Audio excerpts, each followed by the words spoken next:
Hello and good evening, everyone. Thank you, Mu'tasim and Man, for attending today's session. I know we're missing a lot of people, but no worries. This session will be recorded so that it can be watched by the others at a later stage. Just give me some time to upload the screens and we will get started. Okay, I have just uploaded the slides.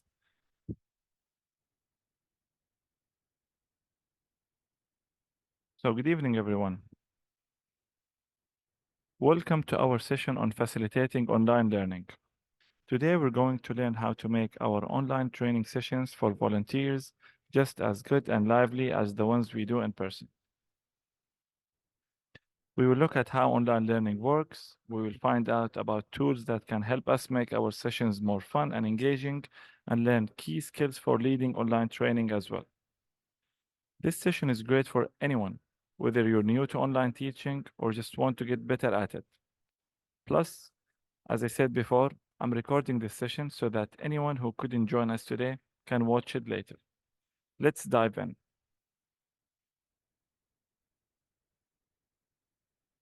Let's talk about how online learning is different from the learning we do in person. In classroom, imagine you're in a classroom.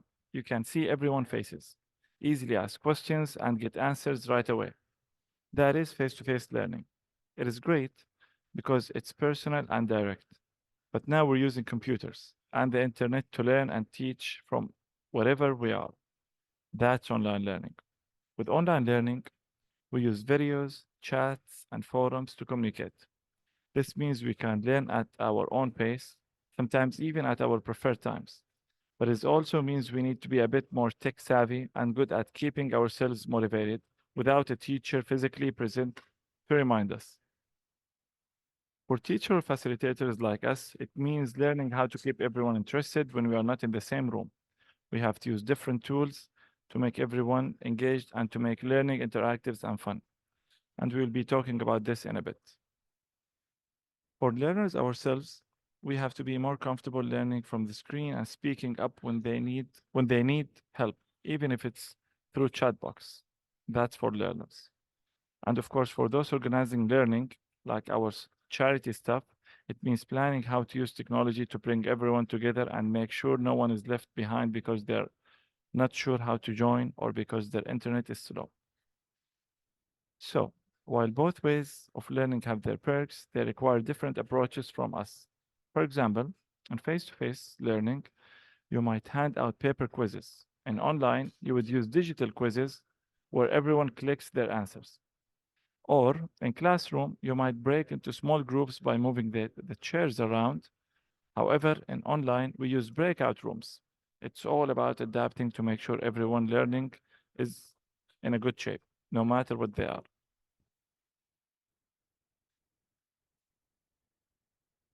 Now, let's dive into two famous tools that we often use for teaching online, Zoom and Microsoft Teams. These platforms help us create a virtual classrooms where we can interact and learn together. First, let's talk about Zoom.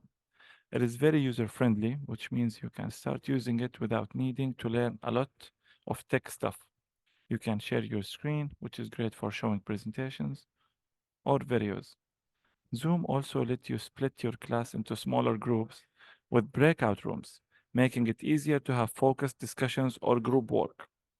And with polls, you can quickly get everyone's opinions on a questions or as a quiz. However, of course, Zoom has its own challenges. For example, if too many people are on the call, it can sometimes freeze or disconnect. Plus, for those concerned about privacy, Zoom has faced some questions in the past, although they have made improvement now. Next up, Microsoft Teams. It is part of the Microsoft Office suite, so it works seamlessly with Excel, Word, and PowerPoint.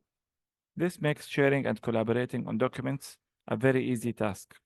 Teams also offer a more structured environment with channels for different topics or groups, which of course helps keep things organized. However, it can be a bit overwhelming for first-time users because of all of the feature it has. And since it's deeply integrated with other Microsoft products, if you are not already using these, there might be a steeper learning curve. So, in summary, Zoom is an excellent for a straightforward live teaching sessions thanks to its ease of use. But if you're looking for a tool that supports a more extensive collaborating and integrates with Office documents, then Microsoft might be the better option for you. Just remember, there is no tool that is perfect. Now, let's talk about how teaching changes when we move from classroom to computer screen. Let's start with facilitators. Facilitators like us, there's a big change in technology. We're not just teaching, we're also running the tech show. This means making sure our internet is stable, managing the online platform like Zoom or Teams, and keeping everyone engaged without seeing them in person. It is a bit like being a TV show host. We have to make sure everyone is following and participating, even though we cannot see them moving around, nodding, or seeing them looking confused. For learnings or students, it's about getting comfortable with learning on a screen. This means they need to be okay with using different online tools and speaking up if they are having troubles. It is not just about understanding the lesson, it is also about being able to click the right buttons. Plus, in online, everyone has a chance to speak up. Usually in classrooms, there are shy people who might not speak up or might not raise their hands. But in online sessions, they can type their questions or thoughts or comments in a chat box. Finally, for learning administrators, and by these people we are talking about the people who are organizes the classes, um, they have a lot to worry about. They have to make sure everyone knows when the online session are and how to join them. They also need to provide support for anyone struggling with the tech side of things. And they have to keep an eye on how well technology is working and be ready to fix any problems. So, as you can see, moving our teaching online changes a lot for everyone involved. It is not just about the lesson content, it's about how we deliver it. Moving on, let's talk about what skills make someone great at online teaching or facilitations. Teaching online is not just about knowing your subject, it's also about how you present and interact with students. One of the most important skills that we need to know is a technical know-how. This doesn't mean you need to be a computer genius, but you have to be comfortable using online platforms, like the one we just talked about. This includes setting up the meetings, sharing screens, and maybe even fixing simple tech issues that comes up. It's a bit like knowing how to drive a car. You don't need like how to drive a car. You don't need to be a mechanic, but you should know how to operate it and what to do if a warning light pops up. The next skill is keeping everyone engaged. Online, we don't have the usual visual cues that someone is losing interest, like daydreaming or looking out at the window. So we need to use different tricks to keep things lively. This might be interactive polls, breakout rooms, group discussions, or quick quizzes. Think of it as throwing a ball around. You want to make sure everyone catches it and throws it back. And finally, the third skill is adapting your content for online sessions. This means breaking down your lessons into a smaller, bite-sized pieces that are easy to digest in an online format. It is not just about talking at your students, it's about creating a journey for them that is engaging and interactive. I am personally working on getting better at engaging everyone in the virtual room. It is easy for someone to feel left out when we are not all together physically. So I am learning new ways to make sure everyone feels included and part of the conversation, whether it's through direct questions, interactive activities, or maybe encouraging everyone to turn on their cameras or calling them by their names. Let me share with you a very quick and a brief video to demonstrate the 5 most important facilitation skills that you need when doing an online meeting. I will leave you with the quick 1 minute video. Struggling to keep learners engaged during live online trainings or webinars? If so, you're not alone. Struggling to keep learners engaged during live online trainings or webinars? If so, you're not alone. Next time, try these 5 easy facilitation tricks. 1. Keep communication lines open. 2. Ask participants to do something every 3 to 5 minutes. 3.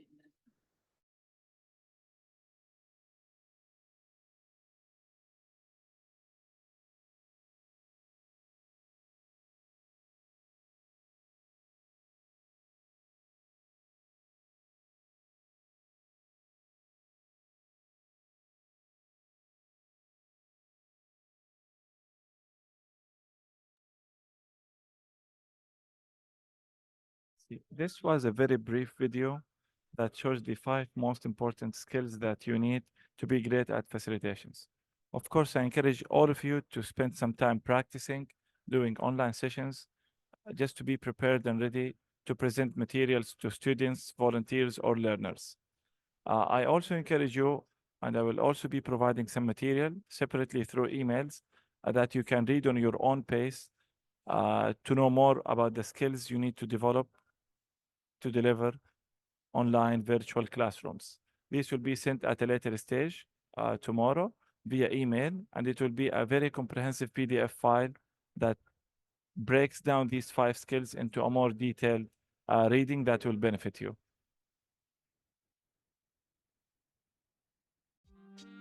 Pros and cons of online learning.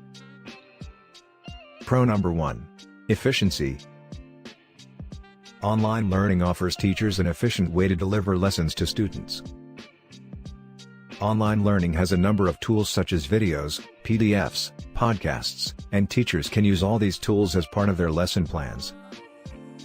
Pro number 2. Accessibility of time and place.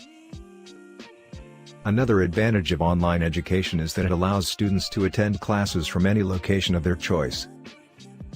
It also allows schools to reach out to a more extensive network of students, instead of being restricted by geographical boundaries. Pro number 3. Affordability.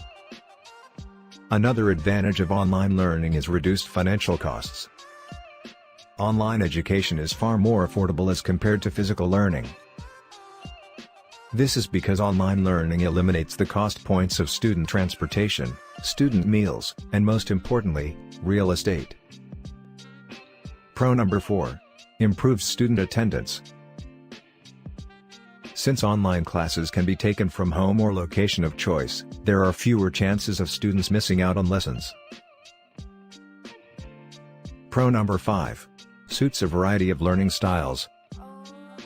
Every student has a different learning journey and a different learning style.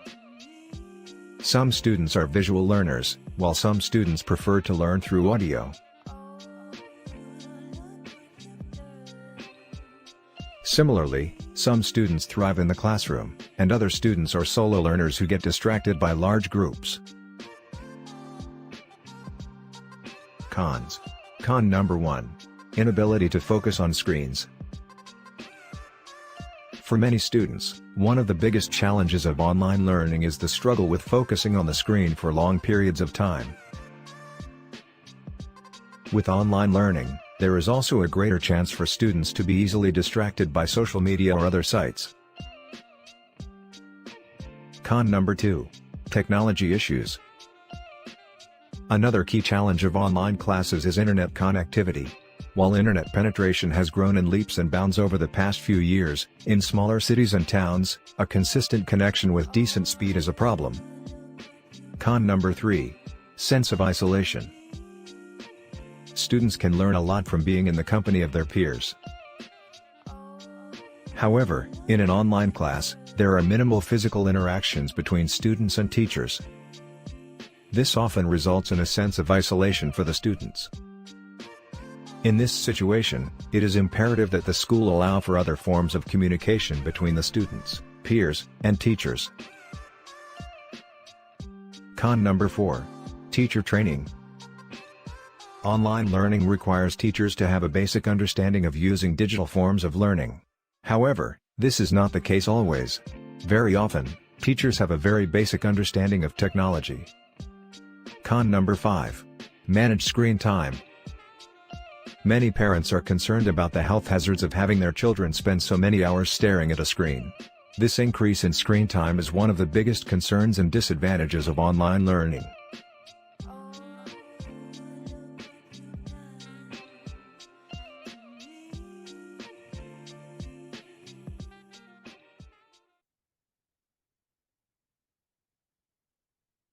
Okay, let me take some time to show you quickly how we can use some of the tools online, like live polls, to allow participants to engage and show their opinions.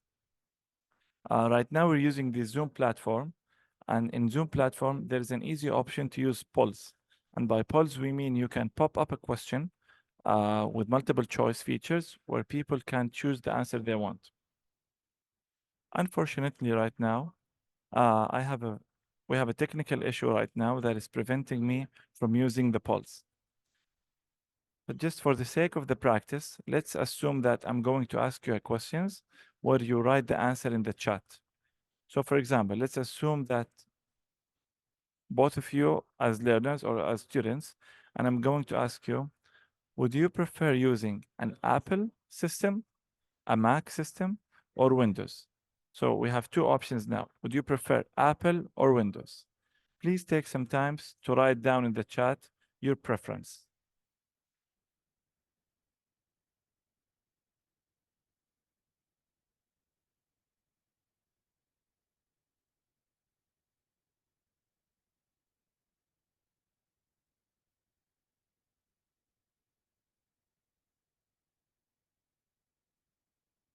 Yeah, I think both of you have already answered. Let me check. Right, as you can see, uh, Mu'tasim suggested that he prefer Windows, while Ma'an suggested he prefers Apples. By this, you can demonstrate in a statistical way to all of the audience what are the trends or what are the answers.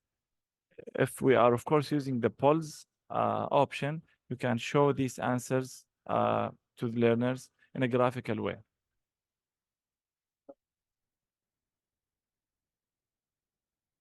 Yeah. Next, second, we can split both of you in separate rooms to discuss your opinions or comments separately and individually. Let me see if I can demonstrate this to you.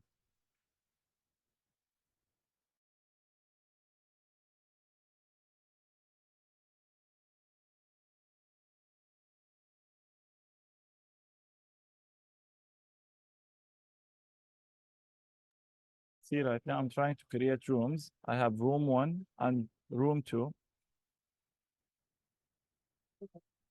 and I can assign each one of you separately in different rooms.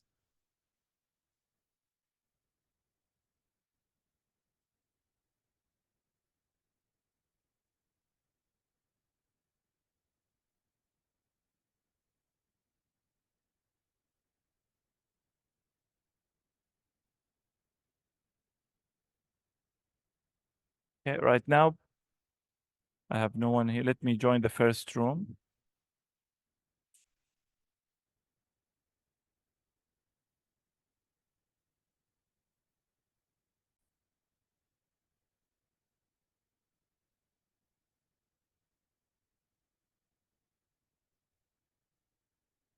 Leave now.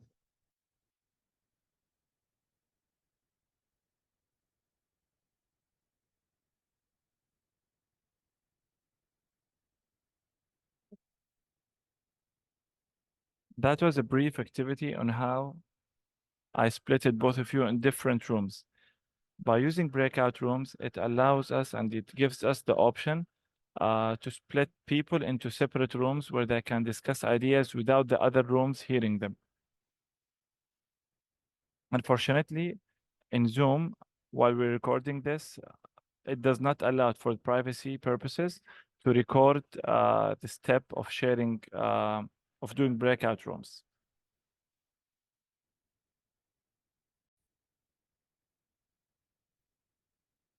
Okay, we have covered a lot of content today. I would like to take some time to thank all of you for listening.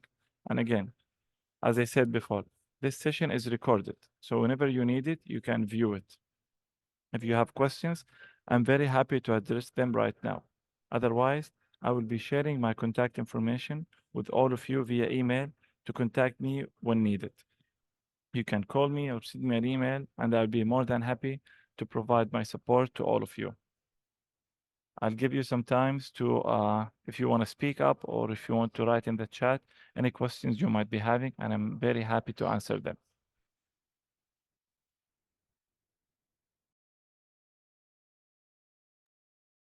Okay, I see no one raising their hands or speaking. Let me check the chat box.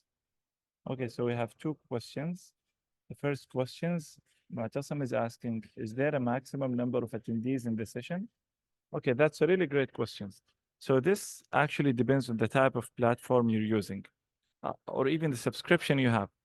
Typically speaking, online or virtual classes does not allow more than 100 attendees. In some platform, it could reach up to 200 attendees. And of course, you can explore more about the type of subscription that each platform offers if you are interested to do virtual classes for more than 200 students. Of course, most commonly, we're talking about volunteers. So, of course, there is a likely chance that we have more than 200 volunteers, given the nature of volunteers and big numbers. That's a good question. Let's see the second question. So the question says, how can we ensure that no outsiders are joining the meeting? Oh, that's very important. And that goes back to the privacy section that we talked about. In Zoom, in the Zoom platform I'm currently using, and I'm assuming all of the other platforms have the same. As a host or as the instructor, you have the option to prevent anyone from attending the meeting unless you admit them. And by that, I mean when you start a session, and let's assume you're expecting 10 people to attend, you can put a requirement where everyone who's attending must be admitted by you as the host. And by doing this, you can admit only the people you are interested to join in the meeting. There is, of course, another option where you specify a certain password or a link with a password where no people can enter the meeting unless they know the password. And then, of course, you can share that password with the people you are planning to attend the session. And by that, you will have a better control on who's joining the online class platform. And that's very important because if you have more than 100 attendees, for example, it is very hard to track who's in the call. So the best way is to use one of these two features that I just talked about. If you have any questions, I'll spend a minute to make sure I address them properly. Okay, I'm assuming there are no more questions. Again, I'll be leaving my email address and my phone number. Please feel free to reach out to me if you have any more concerns. Thank you again for attending the meeting.